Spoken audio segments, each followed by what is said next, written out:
Influencer या शब्दाचा अर्थ असा की तुमची विश्वासार्हता एवढी होते की तुम्ही लोकांच्या निर्णयामध्ये भागीदार होता. एखादा निर्णय घ्यायला तुम्ही भाग पाडू शकता तुमच्या इन्फ्लुएन्सिंग पॉवरने. याला इन्फ्लुएन्सर म्हणतात.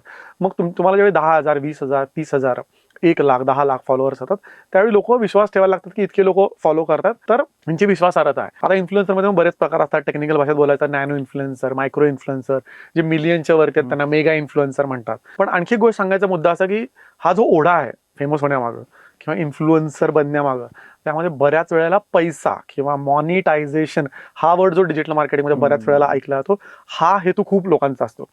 माझं वैयक्तिक मत असं आहे, मी एक्सप्लेन करतो मॉनिटायझेशन म्हणजे काय. माझं वैयक्तिक मत असं आहे की तुम्ही डिजिटल माध्यमांवर, सोशल माध्यमांवर, समाज माध्यमांवर कंटेंट करता त्यावेळी ह्या अपेक्षेने सुरुवात नका करू की मला यातून पैसे कमवायचे. तुम्ही एक चांगला कॉन्टेंट, चांगली व्हॅल्यू देत राहा, पैसा ओघानं येईल, पण सुरुवात त्यांनी करू नका. आता मुद्द्याकडे येऊ. मॉनिटायझेशन काय असतं? मॉनिटायझेशन म्हणजे काय? जो कॉन्टेंट आहे, जो कॉन्टेंट क्रिएट होतो, सो फेसबुक असो, इंस्टाग्राम असो, युट्यूब असो, यांचा स्वतःचा कॉन्टेंट काहीच नसतो. हे स्वतः कॉन्टेंट क्रिएट करत नाहीत. कॉन्टेंट कोण क्रिएट करतात, व्हिडिओ कोण बनवतात?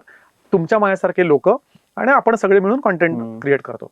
हा कॉन्टेंट क्रिएट झाल्यावर तुमचे ज्यावेळी व्हिडिओ चांगले चालतात, तुमचा ज्यावेळी कॉन्टेंट चांगला एंगेजिंग बनतो आणि लोक तो कन्झ्युम करायला चालू करतात. सो एक गैरसमज आहे की बऱ्याच वेळेला पैसे प्लॅटफॉर्म देतात.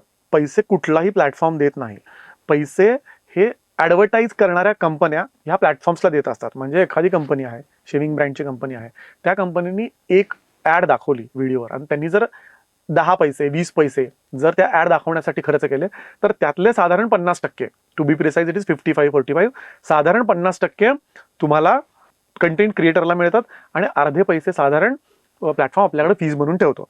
तर त्यामुळे पैसे ह्या पद्धतीने मिळू शकतात. दुसरा पैसे मिळवण्याचा प्रकार म्हणजे ॲफिलिएट मार्केटिंग किंवा इन व्हिडिओ ब्रँडिंग, की तुम्ही एखाद्या फिटनेस ब्रँडची ॲडव्हर्टाईज केली एखाद्या जिममध्ये जाऊन, तर ती ब्रँड तुम्हाला पैसे ऑफर करू शकते, ती ब्रँड तुम्हाला फीज ऑफर करू शकते.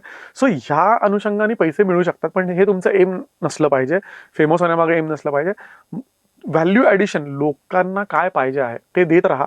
मग ते एंटरटेनमेंट, एज्युकेशन किंवा एंगेजमेंट.